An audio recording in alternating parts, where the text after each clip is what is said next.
This is the Blood Red podcast from the Liverpool Echo.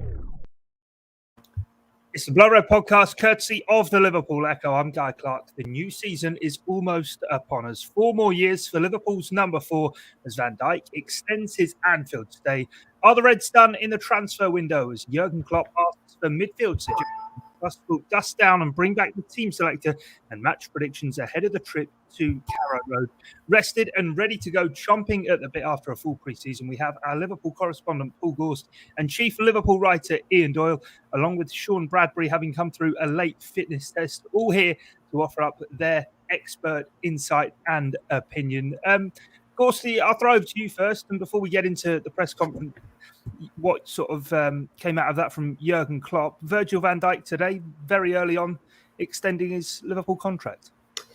Yeah, nothing that we didn't expect, wasn't it? Given the extensive reports that we've had over the summer of Liverpool, basically being keen to tie down their big names to long-term contracts. So Van Dijk very much part of that thinking. And yeah, great news, isn't it? You know, he's on board now till 2025. He's still the world's best defender for me. He's obviously had 9 months out, and he might feel as though he has to kind of prove himself on that score again. But yeah, he's the best in the Premier League for me. He's the best in the world. So yeah, great news for Liverpool. Just coming back at a really, really good time for Liverpool. Actually, him and Joe Gomez alongside Matip and obviously Canate getting settled.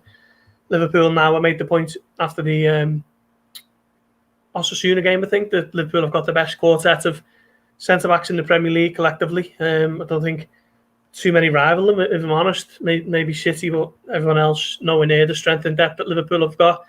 Van Dijk's obviously the main man, so looking forward to him this season with a new contract under his belt. Very much deserved for 3.5 years of, exemplary service and incredible performances at the back. So, yeah, good news.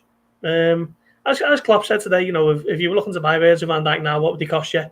And Liverpool haven't had to worry about that. They just need to tie him down for longer and keep him at the club and enjoy his, what is he now, 29, 30? So the best years of his career, obviously, going to be with Liverpool, and I think it's going to be a massive season for him. Yeah, we saw Doyle with the Gini Wijnaldum sort of situation, I suppose, that these deals aren't handed out kind of sentimentally to what these players have already done. So there must be a huge degree of confidence within the corridors of power at Anfield that at the age of 30, giving him a 4-year contract that will take him through to 34, that injury very much is going to now be behind him. And I suppose Van Dijk's going to slot back into being the same Virgil van Dijk as we saw pre-injury. Well, that's the thing. The fact that, that perhaps we should just take note of the fact they have given a long contract to somebody just been out for 9 months with an injury. So it'll just give you a suggestion that they believe as though the player's going to be fine long term. They wouldn't, FSG they wouldn't do that otherwise. Whereas perhaps in the past, certainly with Liverpool, contracts may have been given to players who perhaps there were question marks over their fitness rather than anything else. But yeah, I mean, it was Alisson Becker, Fabinho, Trent Alexander-Arnold, going a little bit further back, not slightly younger, but Harvey Elliott and Queven Keller. I mean, all of those have got long-term deals. So I think it's, as Klopp said in his press conference, it's not as exciting for fans to see players sign new contracts, especially, players who've been there for quite a long time, such as, Van Dijk has. But that's key for a team and a squad that wants to just keep on, progressing, evolving. You still need players. You can't just get rid of everybody at the end of every single season. You need a core number, which you then, over time, people like Wijnaldum's moved out, and there'll be somebody else coming in terms of whether that's somebody new. I'm sure we'll get onto that in a bit. Somebody new because there's still 3 weeks to go. But as Klopp was saying today about those players within the squad, so that does happen, and that's not quite as exciting as signing a new deal. Fans aren't quite as interested, but it's key. And if you, as Ghosty said, if Liverpool wanted to sign someone like Van Dijk, it cost them an absolute fortune. If somebody else wanted to sign someone like Van Dijk, I mean, they got Canate, in which everyone seems to be at. They did spend more than £30 million on a centre back. It was a position where Klopp knew that he said today, didn't he, that he didn't want to run the risk of taking any kind of risks again after what happened last season. So Liverpool got that sorted, what was it, 5 weeks before the transfer window actually opened. And I think sometimes fans forget that. But for Van Dijk, along with Alisson, along with Fabinho, along with Trent, they're going to be there for 4 or 5 years. Yeah, it's a big statement as well, isn't it, Sean, with, I suppose, 4 years for a 30-year-old, albeit obviously defenders do tend to kind of go on a lot longer. And with that quartet of centre-backs that Gorst was mentioning before, maybe the other three now very firmly battling it out to be Virgil van Dijk's partner. Yeah, I think that's a fair enough assumption. He's the main man, isn't he? And you look back to last season, I was looking at the numbers before. I didn't even realise it was this few games, but he played 5 Premier League games. So, you know, we all tried to do this last term, didn't we? But if you want to put your finger on the single biggest factor in Liverpool's decline, I think Virgil van Dijk's absence for the vast majority of the season is probably the integral thing, isn't it? You know, he's just absolutely brilliant. In 3 full seasons, he's won the league, he's won the Champions League, and then everything's fell apart without him. So if you needed to point to anything to say, give me a long-term contract. I think those 3 events are pretty key, really, aren't they? But I think the guys have said everything, really. I totally agree with what's been said about confidence in him and in him coming back. I just think the whole way his recovery was handled and the decisions not to rush things, his decision not to try and push it and get to the Euros, it's all very sensible and it's for the long term. And, you know, you do think his contract takes until he's 34, which is, you know, quite a stretch into the future, isn't it? But I think everything about him as a player suggests that what you say, Guy, that kind of battle to replace him or stand alongside him in the team will rage on for the years to come, because I just think as an organizer, as a voice, and as a presence, he'll be a top elite player well into his 30s. You'd think, you know, look at this summer, and Chiellini, you know, he's someone who I think is still winning titles into his 30s. He's just won the Euros and a couple of years older than Van Dijk will be, only at the end of his contract. I think he's 36. You know, you can do it if you're the right profile of player, and I think he is. And the other thing as well, like, you know, Doyle there's just mentioned all the other guys that have signed contracts. I just think this is a massive statement of what Liverpool are now, you know, an absolute destination club. And part of that, of course, is bringing signings in that they've done with all of these guys. But the other side of the coin is keeping them all here. And, you know, when all these fellas first signed for Liverpool, Van Dijk, Alisson, you know, Salah, hopefully if he's one who does get his deal penned before the start of the season, I think if we all put our fan heads on and genuinely asked ourselves, do we think that they'd be staying this long, penning contracts that will mean that Liverpool is the core club of their career, and, you know, giving themselves the chance to become Liverpool legends and win more trophies than they already have done? I think we'd have to be honest and say that we didn't believe that would be true, but it's just week after week there's a new deal, isn't there? And I think in the press conference today, Klopp had to just check himself and remind himself which contracts had actually been done, and then said, alluded to a couple more perhaps being boxed off soon, which, you know, as I say, Salah hopefully is one of them. So yeah, it's just fantastic, not just for Liverpool, not just for Van Dijk, but for the entire club, all the fans, and yeah, everyone. He's featured through pre-season as well, Paul. There was sort of that week, I think it was leading into, was it the Hertha game, where we didn't think he was going to play. Then, of course, he did. Played against Bologna and against Bilbao as well. Do you think we're at a stage where, when the injury initially happened, we were sort of saying 6 to 8 months, April to June, maybe the time frame, a few whispers about the Euros. Do you think now he's going to be in that place, 3.5 weeks of full training under his belt, to go straight from the start of the season? And psychologically, for everyone else in the division, how big that will be, this new contract, and him being there from day one? Yeah, I think so. Initially, when he came back against Hertha Berlin, I remember saying to you at the time, Guy, that I can't really see him featuring much until after the international break. But he played in the Alba game against Bologna, didn't he? And then I think he only played 45 minutes of that one, but then played 70-odd minutes against Athletic on Sunday. And Klopp said today in the press conference that he probably could have played a full 90, but just decided to give him 70. And he's said this week, hasn't he, that both him and Gomez are available for selection tomorrow. So, yeah, I wouldn't be totally shocked if he is in the starting lineup tomorrow. To be honest, Liverpool, you know, people behind the scenes have always kind of stressed how quick a healer he is, and it's why he's never really missed too many games out injured. Played back-to-back Premier League seasons, didn't he? 38 games apiece before the injury in October last year. So, yeah, maybe he's just someone, you know, he's a bit of a Superman, isn't he? He seems to heal up quicker than normal. And, okay, 9 months is probably part of the course with that type of injury, but there was talk of him going to Euros, and he actually took a step back to say that he wasn't going to go to the Euros to focus on Liverpool. So the mere fact that there was talk of him going to the Euros suggested that probably at some level of fitness by that point at the beginning of June. He was back on his feet and at the Access Centre in December after undergoing surgery in October, the end of October in London. So, maybe he is just someone who heals quicker than others. Just an elite athlete, isn't he? So, I wouldn't be totally shocked if he does start tomorrow. Yeah. Yeah, on the contract front, Doyle, you were mentioning the others who have sort of put pen to paper during the off-season as well. Trent's through to 2025, Fabinho 26, and Alisson through to 2027. Certainly, though, on Van Dijk and Trent being through to 2025, unless I'm reading too much into it, do you think there's a bit of significance there in terms of Jurgen Klopp's contract goes to 2024? So all of these players are contracted even beyond that time frame for Liverpool maybe to plan beyond if there is to be a managerial change there?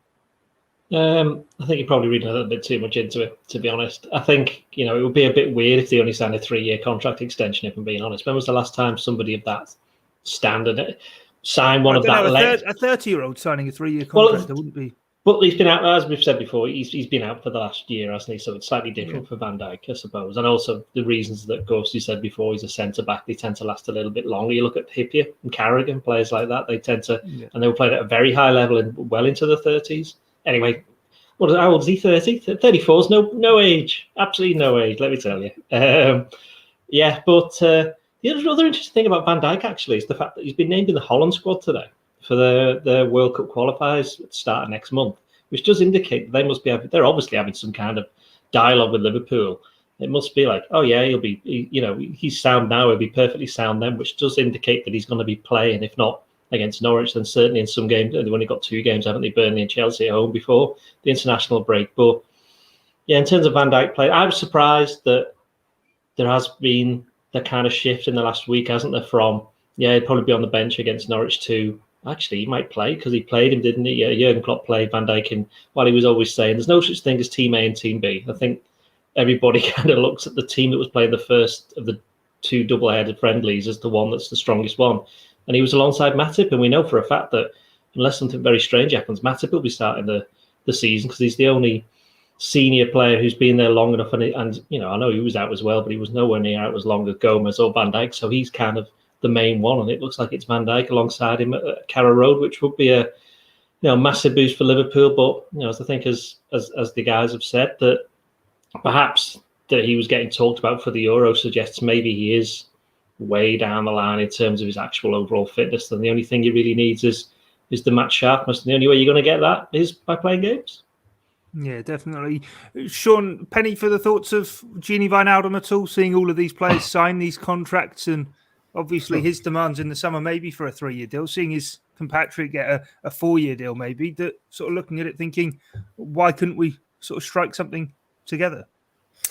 Yeah, and you look at Klopp's press conference today, and I think things changed a little bit when Wijnaldum's name got thrown into the mix and the question was asked about him. And, he said himself, didn't he? I can't hide my feelings about the player. And I do wonder, in perfect circumstances, perhaps non-corona circumstances, would a deal have been able to have been struck? But as you say, it does feel like Wijnaldum's been a bit of a make-weight in terms of getting these deals over the line.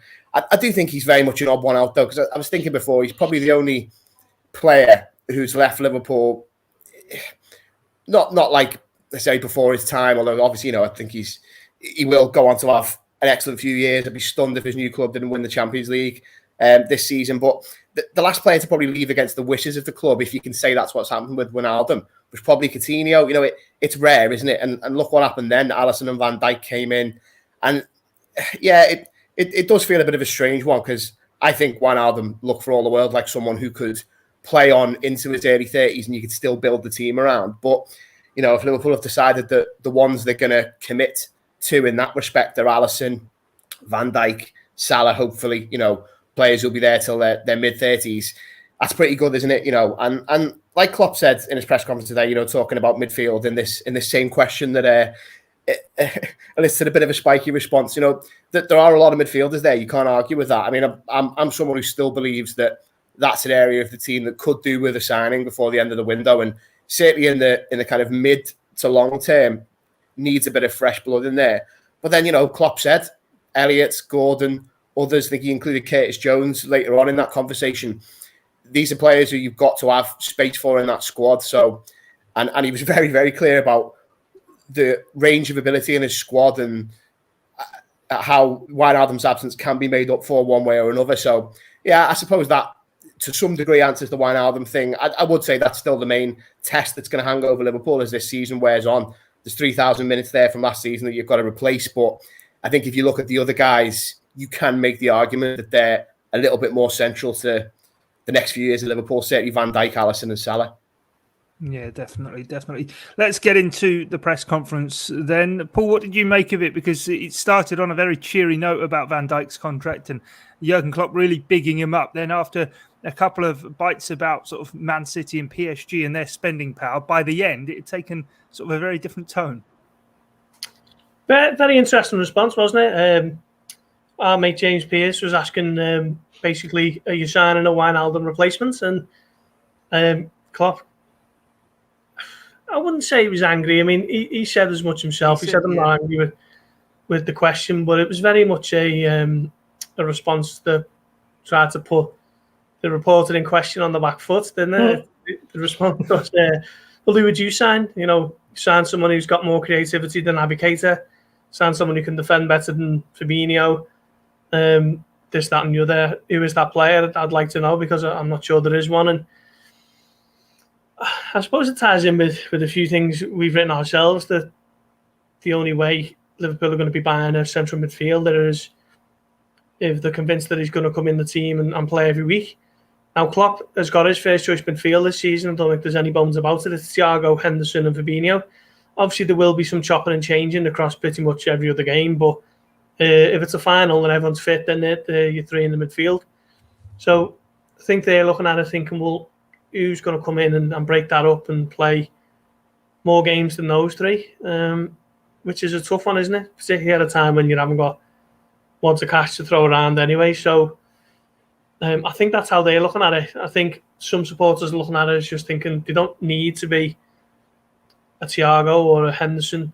They just need to be, you know, a very capable, decent sort of player that you'd expect Liverpool to be bringing in as a squad player almost.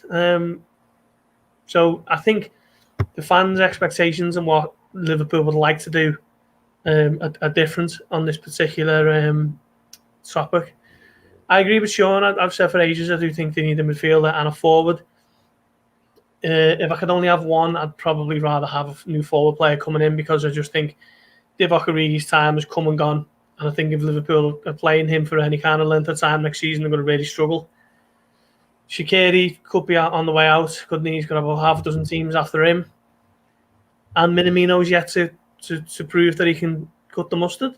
So then a lot's fallen on 4 players for 3 positions across the entire season there. So if I was to only get one, it'd be a forward. But yeah, Klopp was very kind of forceful in his response, which was a bit of a surprise, but it was entertaining.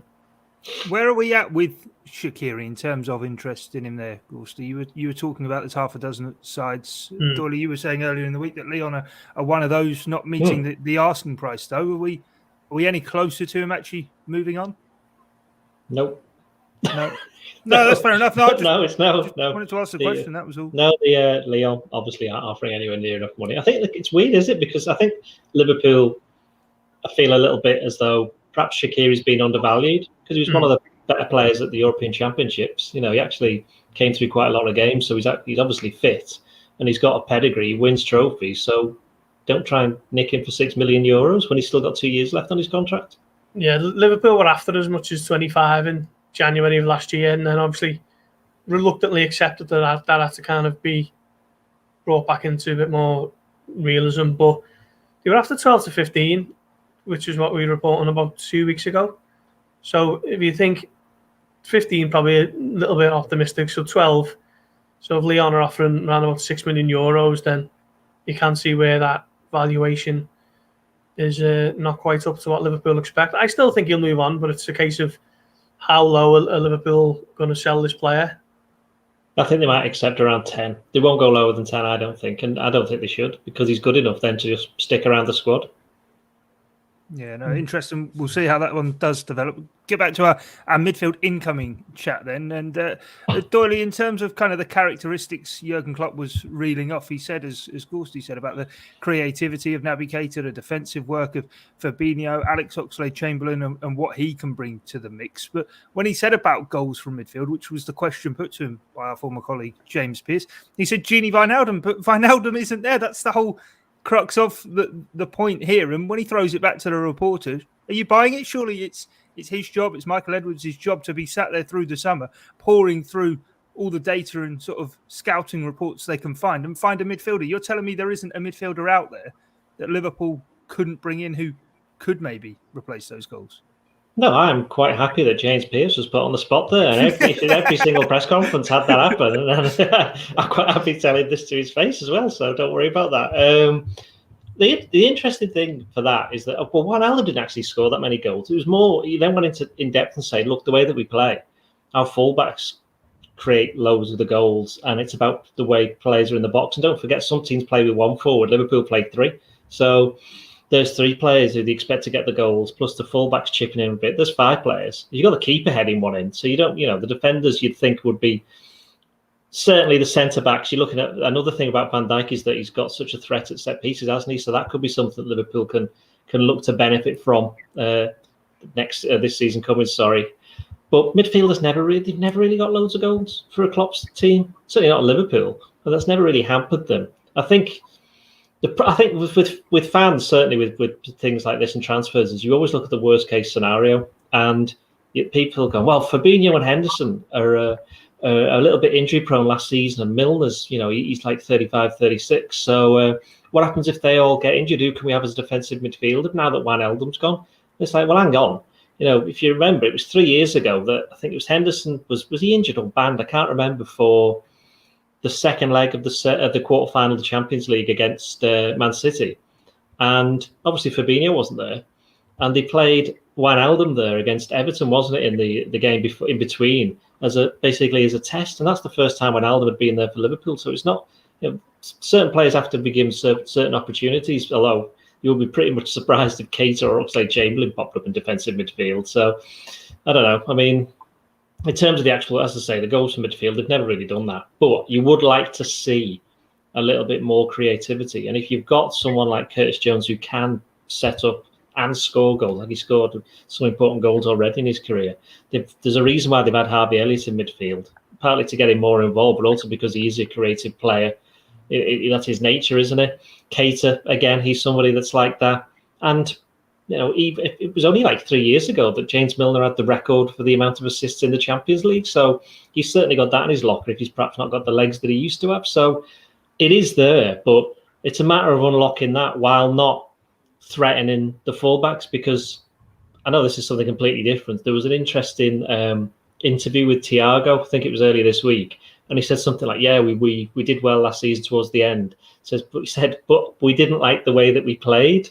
Says, and we're looking forward now to getting back to the football that we like to play. So it was interesting. I thought that was quite interesting because they was suggesting that they compromised on everything because of all the injuries and everything else for those last 10 games just to get it over the line. And now that they've got everybody back, they want to go back playing the way that they used to. And you've already seen that with them playing a high line with, Van Dijk, obviously, but Konate can do it as well. And the fullbacks have started to push on a little bit more. That's possibly why Tsimikas has been a bit better in the summer, because he's playing more of an attacking game, whereas in the few instances where he's come in last season, it was, he wasn't in a proper full strength team as it's, playing the way that he should be. So I do think there's a little bit of that to it. So in terms of midfielders' goals, yeah, you would like it, but I'm not massively bothered about it. Yeah, Sean, I hope you're not frozen there because you've sat motionless listening and taking He was intent concentrating on it. Yeah, for a good while there listening in. But what's your sort of view on the midfield composition? Because I suppose if Wijnaldum's going, you're hoping between Thiago, Keita and Oxlade-Chamberlain, all of which have had their own injury issues, that they can stay fit for the lion's share of the season. But you do have Curtis Jones, maybe after taking on those minutes that Adam Lallana had left, ready to take on some more. And Harvey Elliott, who, not going to sort of say he's a new player around, but he wasn't with the squad last season, was he? No, I mean, the worry for me, like Klopp said it, the first thing he said when he was asking about Wijnaldum was that he was constantly available. And I don't think that there's a talent deficit, and I certainly agree with Klopp on the basis that there's the broad range of abilities are absolutely there in that group of players, and there's quite a lot of players. But we'll come on to pick our teams for the game this weekend soon. But there's Henderson and Thiago, who you would imagine won't be available because Klopp said they're kind of undergoing their pre-season now. Two key players, absolutely, but ones who I wouldn't, at this point right now, if I had to predict, I'd say there probably will be a point where they'll be injured during this season. You've got Milner as well, who, brilliant servant, still an elite player. A little spoiler, but I'm going to put him in my team for Norwich, absolutely. But again, last season there was a few muscle injuries, little tweaks here and there. He is getting on a bit. So for me, it just purely comes down to minutes. But I suppose there's loads of points in the press, and you've touched on a few already. But I think Elliott is a really interesting one. And there's a few things that Klopp said over the last week or two that have kind of made me sit up and take notice about that. Because with Elliott, I remember a couple of years ago, actually, me and Doyle did an Agenda podcast when the lad was only 16. He'd had a couple of good games in the Cups. And, we said, oh, okay, we'll do a little Harvey Elliott special. And before it, we tried to be sensible and say, let's be measured here. He's only a young lad. And I think in the next 15 minutes, we mentioned Rooney, Gerrard and Messi as points of comparison. But, Klopp has now almost seemingly given the green light to be excited about Elliott. So I do think he could be an option. I mean, even today in the press conference, I think it was Jonesy who said, has Elliott now moved beyond the point where you'd look to load him? Is he a first-team player? And Klopp said that's the plan. He's I think he said exceptional. He showed up exceptionally in pre-season. And he gave Gordon a little mention as well, and was talking about having to have the space in the squad for these players to be around to develop. So yeah, like Doyle said before on Elliott, it's going to be interesting. Does he stick in that midfield position? Is there maybe more of an opportunity for him to fill Salah's boots in the cups, and maybe in January at points when Salah's off for the Africa Cup of Nations, perhaps? But we have seen him as a number 8, haven't we? And to be honest, I've really, really liked what I've seen of him, Salah, and Trent combining down that right hand side. I think obviously first choice, as Gorst said before, is Henderson in that position, absolutely, when he's fit and firing. But I wonder occasionally for maybe one of the lesser lights at home, when they'll be sat back and they'll be in a low block and challenge you to come and get them, is the trickery of Elliott, allied with Trent and Salah, maybe a little bit of a better option than the kind of direct tempo setting passing of a Henderson. So we'll see, but I think it's a difficult one. I would still say it's a risk not replacing Wijnaldum, but I'd say at this point now, you bring someone in and it's a bit too late. It's the season's about to start. Before they get up to speed, you're probably looking at January. And right now, I think you've got to trust the guys in the squad. That's what Klopp is intent on doing. And he's right to do that. He's right to take that attitude now. I think that's why he got a little bit spiky. It's almost maybe a message to the players who were there that, you are good enough, you are my options, and I'm backing you. Yeah, almost as though he's not writing them off, even if everyone from the outside is on that. Let's talk about some of the pundits' predictions for this season and throw a few of our own around. Gorsty, 20 BBC pundits were asked to sort of say who they think can win the league. Not one said Liverpool, only 3 said the Reds can finish even second. Unanimously, they were sort of saying third and fourth. I think even Jermaine Beckford in there said that Liverpool wouldn't even be in the top 4. And 2 of those 3 who said Liverpool would finish second are former Reds themselves in Danny Murphy and Mark Lawrence. And what do you make of it? Because we've picked up Liverpool through this pre-season, and Jurgen Klopp certainly, off the back of his press conference, seems as though he's in confident mood that the Reds can challenge. Yeah, I suspect that they've all been drawn in by the recency bias that exists in football these days, and the bias that exists over the amount of transfers that you do, or the amount of money that you spend. It's like 5 points, isn't it? Well, exactly. That's it, isn't it? Liverpool. Well, for me, this is still the same Liverpool team and squad that won the league by 18 points in 13 months ago. Okay, it was not last season, the season before, but it wasn't too long ago, was it? Okay, there's no Wijnaldum there, and there's no Dejan Lovren, but there is a Konate, there is a Jota, there is a Thiago. Everyone's back fit and ready to go again.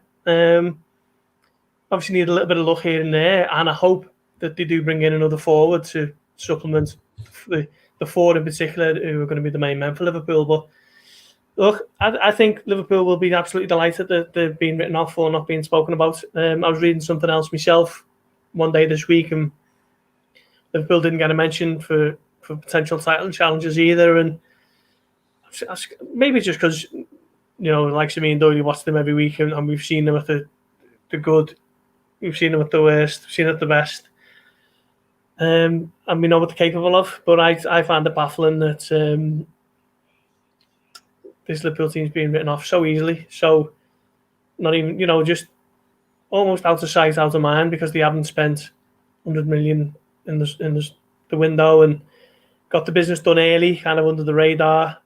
Probably a player not too many are familiar with, in Canate, but Liverpool will be delighted with it. And for me, if finishing above Liverpool this season, you'll win the Premier League.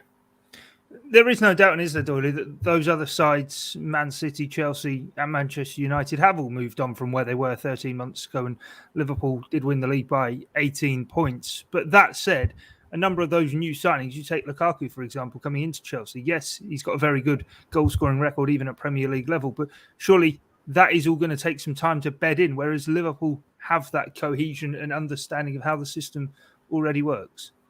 Yeah, I mean, if there's one trophy Liverpool aren't going to win, it's the transfer window shield.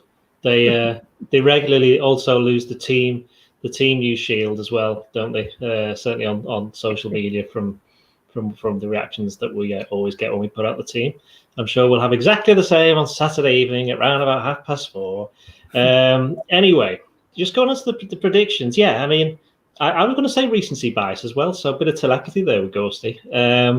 We're both going to use very, very intricate phrases for our job. We would never normally write something like that. We'll stick with somebody's blasted and all that kind of stuff. Yeah, in terms of it is. I think. Hang on, aren't Liverpool the form team in the Premier League? Did they not finish the last season with 10 games unbeaten? Yeah, exactly. And have they not got back one of the best players, Van Dijk? Have they not got some of their other players coming back proper fitness and playing their real positions like Fabinho and Henderson? Did they not have like Thiago and Jota having had a season and got used to it? Have they not got? And the other thing, the fans are back at Anfield. So, what was it? They lost about 39 games in a row at Anfield last season. I don't think that's going to be happening this season. So, and you look at the other ones, and you look at, United. They're about 13 years unbeaten away from home, and I'm pretty sure even Solskjaer himself has said when the fans come back in, I don't think that's going to last very long. So they're going to get slightly worse in that respect. Although you'd imagine their home record's going to get a bit better. But I've written something that's coming out tomorrow because we've been asked to do our predictions, which I don't want to ruin it for everybody, but we've been asked for our top four. And I've made the point that with the money that City and Chelsea and United have spent, the two big trophies are the Premier League and the Champions League. And as far as I'm concerned, if they don't win at least one of those, then their managers could well be sacked, which means that one of them's going to go at the end of the year. As far as I'm concerned, they have to. But we look at the money. City going to spend what, £250 million on if they sign Kane, that is, which they probably will. Let's be honest. I can't see that not going through. Got Grealish. I mean, that'll make City slightly better, but Grealish is Grealish better than the players that they've got there already? Not sure. Are Man City already the top scorers in the Premier League every single season? Yeah. So Kane, is he going to make a massive amount of difference? He'll make them better, but they'll if the problems they're going to have are going to be defensively, I think, rather than anything else. With United, we've just mentioned them, and Chelsea, they've got a player that everybody. The other thing about Lukaku is everybody knows how to play against him in the Premier League because he was there for so long. So he's not going to have that kind of element of surprise as maybe some other players may have done it. Certainly for the first time you come up against them. So it's interesting. I don't think Chelsea are. To be honest, I don't think Chelsea are actually that good. If I'm being perfectly honest, in terms of over the course of a season, I think they slightly jammed it in the Champions League. Man City, don't know what Pep was doing in that particular final. He just, what was it? Upside down swans or something like that, was it? He was talking about this week. Yeah. So, if Pep keeps his head on, I suspect they will be the team to beat. But as Gorsty said, if you finish above Liverpool next season, I think you're going to be winning the league. Yeah, I love how this started with BBC pundits winding everyone up and Ian Doyle just hold my beer, sit back, and off he goes. Yeah, off he goes and does his thing. Well, at least I've not said something. At least I've not said. Do you actually think what I've said is ridiculous? Really? No, not entirely. There is part logic there to it, but I think maybe the point on Chelsea might sort of be We'll see on that one. We will see on that one. Okay, we'll see on that one. We will. I don't think they're that awful. But anyway, let's. I think we're awful. Stop putting words in my mouth. You should be a journalist. Okay. All right. I think you said they were a bit lucky with the Champions League. They had a very strong second half of the campaign. But it's the thing, isn't it, Sean? With even if Gorst was saying you go back 13 months and everyone was tipping up Liverpool to win the league. Even by Christmas, after that win over Crystal Palace, everybody said no catching Liverpool. Yeah, totally. I keep coming back to just assessing the kind of variables of, is it more likely that Liverpool make a return to that position from a place we know that they were very, very recently? Or is it more likely that, let's say Chelsea, let's take them as the example because they are the talking point, that they improve past Liverpool, United and City? I just don't see it. I know Liverpool won the Champions League and then went on to win the league, but Liverpool got 97 points the season they won the Champions League. And again, Chelsea had a disrupted season last season, new manager, what have you. But to go from 67 points that they finished on in fourth to what do you think it's going to take to win the league this season? 90 plus again? I'd say that's a fair estimate, even though there's, 4 very strong teams at the top. I think those teams at the top will beat the bottom 10 virtually, all of them home and away, and rack up a lot of points. Yeah, I just think there is a big danger. And, you refer back to that BBC thing that a lot of pundits, observers, hopefully some other teams are sleeping on Liverpool a bit. And yeah, I think what the guys mentioned of last season's final 10 games, 8 wins, 2 draws, wasn't it? It was absolutely massive, not just for getting into the Champions League, which was clearly the driving aim that pushed the players to those heights, but just to fly into this season. And I know lots of players went away to summer tournaments, but you get the feeling that the camp is just buzzing.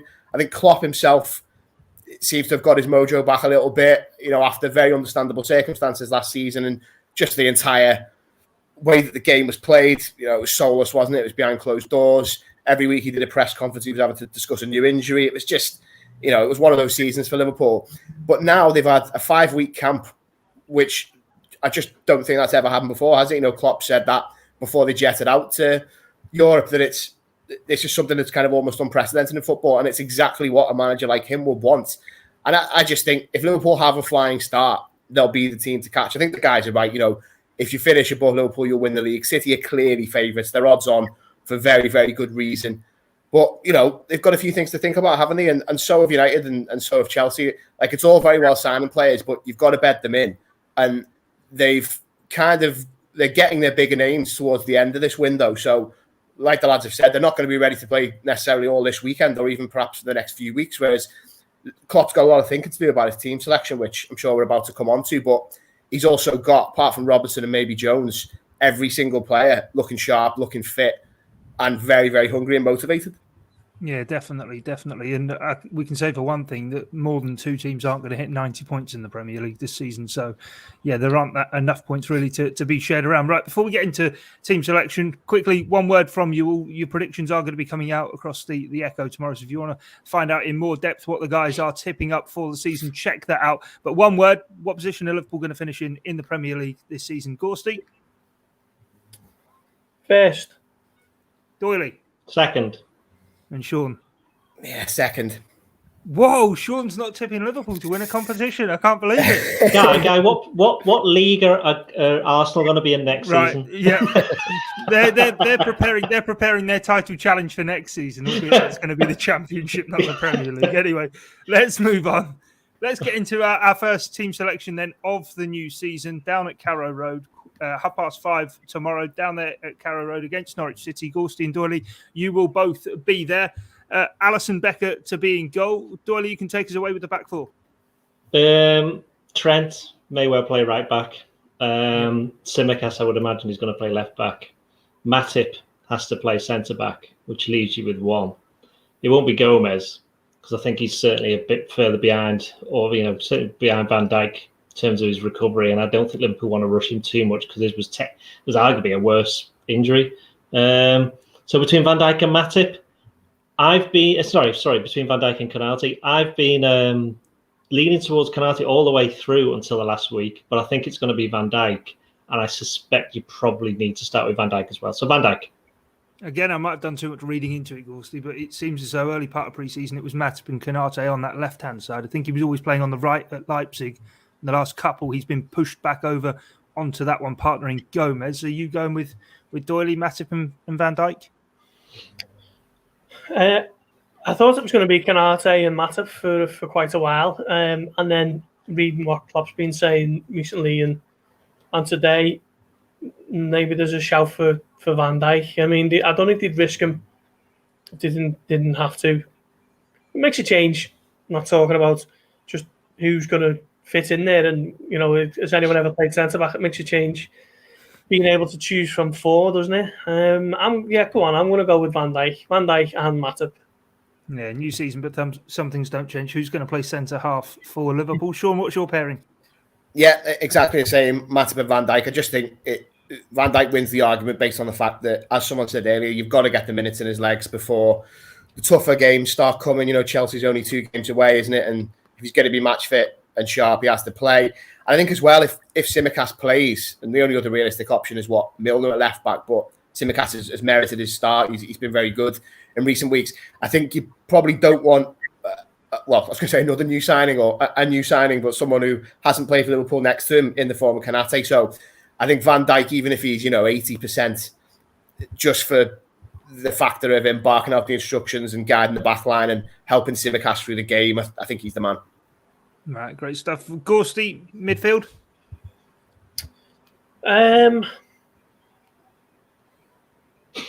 Keita, Fabinho, Milner. What do you make of that? Sean, I'll come to you first. Fabinho, yeah, totally agree with. I would go with Milner on the left because I think that little axis of Van Dijk and Tsimikas might need him. Just, if Tsimikas is getting lost going further forward or just, is getting used to playing in a proper Liverpool game. And if Van Dijk is a bit rusty, I like the idea of Milner filling in there. Yeah, Keita, the other side, I think I'd just go with Oxlade-Chamberlain. I think he's shaded the impressive pre-season performances marginally. But yeah, Keita, Elliott, there's loads of shouts there, isn't there? But yeah, for me, it would be Fabinho, Milner, Ox. Yeah, glad Ox got a shout because, as you say, certainly that last pre-season game, he was back in midfield and not in that number 9 role and did really well. But Doyle, what about you? Yeah, just go back to the centre-backs. I love the fact that none of us mentioned the 2 centre-backs who finished the season last year, and Reece Williams and Nat Phillips. Playing Reece Williams, are you, tomorrow? No. he's not been playing through a precaution. Come on, Gorst, you knew that. Yeah, a precaution. Yeah. No, Reece Williams, not Nat Phillips. No, it's not Phillips. Not Phillips. No, yeah, anyway. not yeah. Yeah, right. Yeah. What day is it again? Anyway, the midfield, I'll go with Ghosty's midfield. I think Fabinho has to play. I think Milner, while the minute Milner's his name appears on the team sheet, which I'm pretty sure that it will, everyone will go to meltdown and go, it's 2021 and Milner's starting a game. Well, it doesn't mean he's starting every game, does it? He's starting this one game. That's because he's been playing most of the summer. And given the fact that Keita's been given so many opportunities and Klopp's been talking him up, if he doesn't play him against Norwich, I think that'll be a massive blow for him. So I'm going to go Keita. Despite not having played competitively, since April? Yeah, yeah. Be interesting to see. Right, Sean, Sean, did you start us off on the midfield? No, 1 second. So go on. Right, you can take the forward through. Kick off the attack. Well, it's only one decision. I think obviously Salah and Mane play. I'd go with Firmino. I just think for this game, I get the feeling that this season, Firmino could become a bit of an away day specialist at times because I think that there'll be situations at Anfield where teams are packed so deeply that maybe you want Jota in there, you want a bit more trickery, and you want that clinical finishing. I think if one chance was to fall to those 2 players, I'd want it to fall to Jota. But I still think Firmino in a game like this where there might be a bit of space, the midfield might need a bit of help. He's the man, and obviously we've just seen him bag a couple of goals and look as lively and kind of as happy to play football. I'd say that he has done for a while. So yeah, he gets the nod for me. Ian, what about yourself? I'd go Salah, Mane, and I'd go Jota because Firmino, if things aren't going quite so well, I put Jota down the middle. He can come on and maybe change things around a little bit. By the way, after we've done the starting lineup, is it 9 subs? It is 9 subs, isn't it, for the Premier League this season? Come on, I'm throwing this all on you here. Yeah, it is 9 subs, isn't it? The interesting thing is there will be at least 2 or 3 senior players who won't be involved.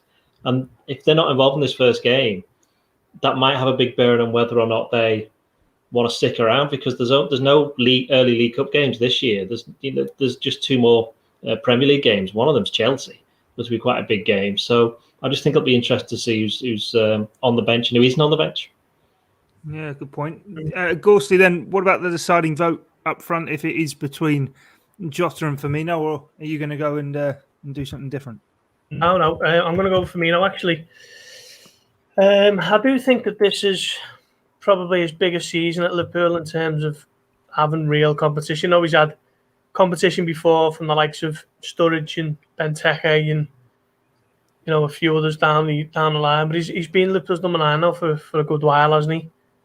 But Jota's breathing down his neck now, and it's time for him to get back to the level that he was at 2017, 18 maybe.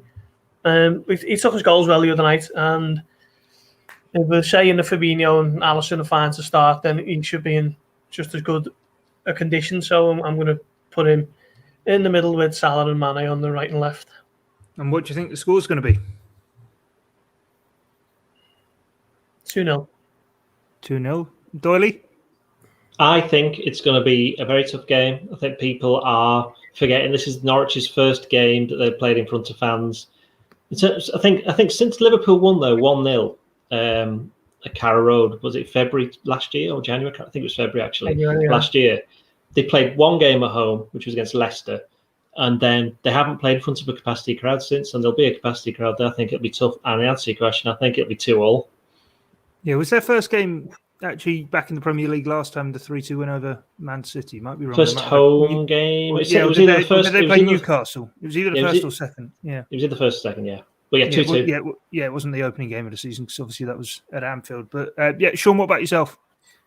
Yeah, I take the point about that game back in that February, because it was tough, wasn't it? It was like a late bit of Mane magic that got the win, but I just think I think 3-1 Liverpool, because I just think they've come back up and they'll still have the wind in their sails a little bit. They won't want to, compromise just yet and start trying to grind things out and do what you may have to do to try and stay in the Premier League. I think they'll back themselves at this stage, like they did in that opening game against Liverpool that time, where Liverpool kind of cut through them early on. So yeah, 3-1. I don't think Liverpool will keep a clean sheet, but there's plenty of players who look like they could get on the score sheet at the moment. Yeah, interesting. We'll see how it does play out. We'll make sure to stick across everything over on the Liverpool Echo, the live matchday blog. Gorsty and Doyle will be down there at Carrow Road watching on as the Reds hope to get their season underway with a winning start to the new Premier League campaign. Just one more sleep to go. But from myself, Guy Clarke, Paul Gorst, Ian Doyle and Sean Bradbury, thanks for joining us here on Blood Red. That's all for now. This is the Blood Red podcast from the Liverpool Echo.